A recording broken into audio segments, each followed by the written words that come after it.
সবাইকে আমন্ত্রণ জানাচ্ছি আন্তর্জাতিক সংবাদে। শুরুতেই জানাবো সংবাদ শিরোনাম। শুরুতেই জানিয়ে দেব জাতীয় সংসদ বিলুপ্ত ঘোষণা করল রাষ্ট্রপতি। এরপরই জানিয়ে দেব ওবায়দুল কাদেরের গ্রামের বাড়িতে অগ্নিসংযোগ। আরও জানিয়ে দেব মিয়ানমারে বিদ্রোহীদের হামলায় সামরিক কার্যালয় দখলের দাবি। আরও জানিয়ে দেব পালানোর সময় শাহজালাল বিমানবন্দরে আটক হলেন পলক। আর সর্বশেষ জানাবো বিএনপির চেয়ারপারসন বেগম খালেদা জিয়ার মুক্তি। এতক্ষণ জানাচ্ছিলাম সংবাদ শিরোনাম, এবার থাকবে বিস্তারিত।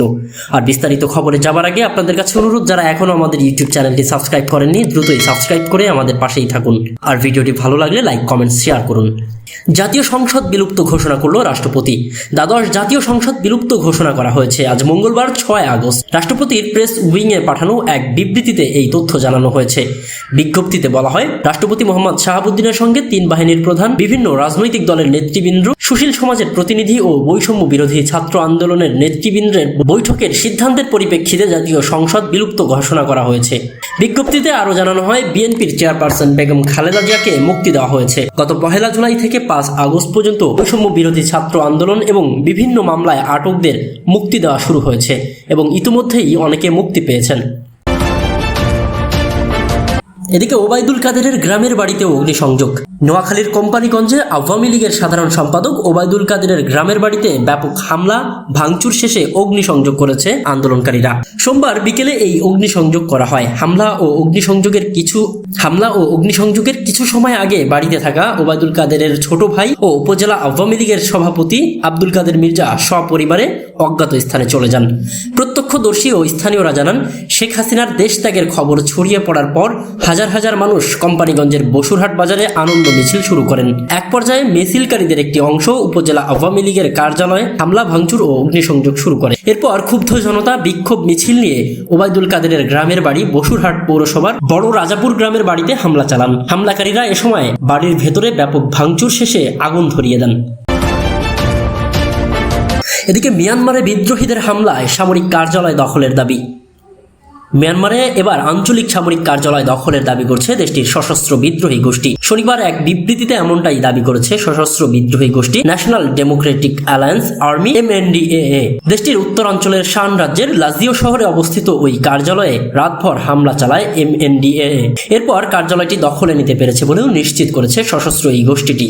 জান্তা বাহিনীর সূত্রের বরাতে আন্তর্জাতিক গণমাধ্যম বলছে, কয়েক সপ্তাহ ধরে এই সামরিক কার্যালয়ে যেসব সেনা লড়াই চালিয়ে যাচ্ছিলেন তারা শনিবার সকাল থেকেই পিছু হটতে শুরু করেছেন। চীন ও মিয়ানমারের মধ্যে বাণিজ্যের জন্য গুরুত্বপূর্ণ একটি রুট এই লাজিও শহর। গত মাসে শুরু থেকেই মিয়ানমারের সামরিক বাহিনীর সঙ্গে MNDRA এর যোদ্ধাদের লড়াই চলছিল সামরিক কার্যালয়টি দখলে নেওয়ার জন্য। লাজিওতে MNDRA এর জয়ের মধ্যে দিয়ে মিয়ানমারে গত 3 বছরের বেশি সময়ের মধ্যে প্রথমবারের মতো আঞ্চলিক কোনো সামরিক কার্যালয় হারালো দেশটির সশস্ত্র বাহিনী। পাশাপাশি MNDRA এর সহ বেশ কয়েকটি বিদ্রোহী গোষ্ঠীর কাছে শান রাজ্যের বড় অংশের নিয়ন্ত্রণ হারিয়েছে তারা। দেশটিতে সামরিক বাহিনীর 14টি আঞ্চলিক কার্যালয় রয়েছে।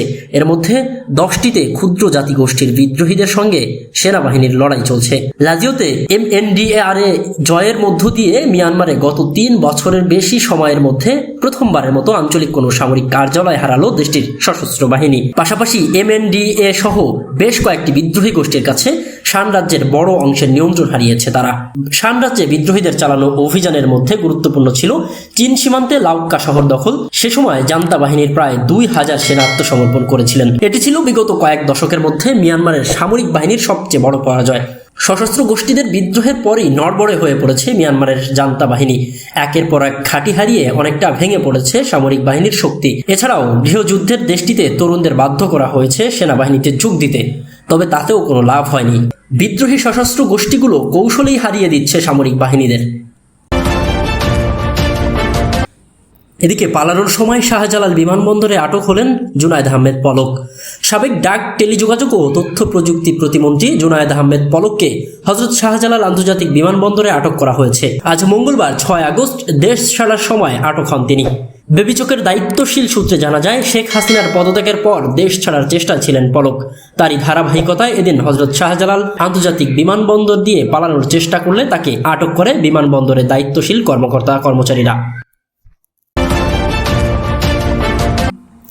এদিকে বিএনপির চেয়ারপারসন খালেদা জিয়া মুক্ত। বিএনপির চেয়ারপারসন খালেদা জিয়াকে নির্বাহী আদেশে মুক্তি দেওয়া হয়েছে। আজ মঙ্গলবার বঙ্গভবনের এক সংবাদ বিজ্ঞপ্তিতে এই তথ্য জানানো হয়। সংবাদ বিজ্ঞপ্তিতে বলা হয়, রাষ্ট্রপতি মোহাম্মদ শাহাবুদ্দিনের সঙ্গে 3 বাহিনীর প্রধানেরা, বিভিন্ন রাজনৈতিক দলের নেতা, সুশীল সমাজের প্রতিনিধি ও বৈষম্য বিরোধী ছাত্র আন্দোলনের নেতাদের বৈঠকের সিদ্ধান্তের পরিপ্রেক্ষিতে খালেদা জিয়াকে মুক্তি দেওয়া হয়েছে। এছাড়া 1 জুলাই থেকে 5 আগস্ট পর্যন্ত বৈষম্য বিরোধী আন্দোলন ও বিভিন্ন মামলায় আটককৃতদের মুক্তি দেওয়া শুরু হয়েছে বলেও সংবাদ বিজ্ঞপ্তিতে উল্লেখ করা হয়। এতে আরো বলা হয়, ইতিমধ্যেই অনেকেই মুক্তি পেয়েছেন। ছাত্র জনতার আন্দোলনের মুখে গতকাল প্রধানমন্ত্রীর পদ থেকে শেখ হাসিনা পদত্যাগ করে দেশ ছেড়ে ভারত যান। এরপর দেশ পরিচালনার জন্য অন্তর্বর্তীকালীন সরকার গঠনের প্রক্রিয়া শুরু হয়। এই বিষয়ে গতকাল বিকেলে বঙ্গভবনে 3 বাহিনীর প্রধানদের উপস্থিতিতে বিভিন্ন রাজনৈতিক দলের নেতা, নাগরিক সমাজের প্রতিনিধিদের সঙ্গে বৈঠক করেন রাষ্ট্রপতি মোহাম্মদ শাহাবুদ্দিন। আর এই বৈঠকে সিদ্ধান্ত হয়, বিএনপির চেয়ারপারসন বেগম খালেদা জিয়াকে অবিলম্বেই মুক্তি দেওয়া হবে। এছাড়া বৈষম্য বিরোধী ছাত্র আন্দোলনে এবং সম্প্রতি বিভিন্ন মামলায় আটক সব বন্দীকে মুক্তি দেওয়ারও সিদ্ধান্ত হয় বৈঠকে। দুর্নীতির 2 মামলায় খালেদা জিয়াকে কারাদণ্ড দেওয়া হয়েছিল। 2 বছরের বেশি সময় তিনি কারাবন্দী ছিলেন।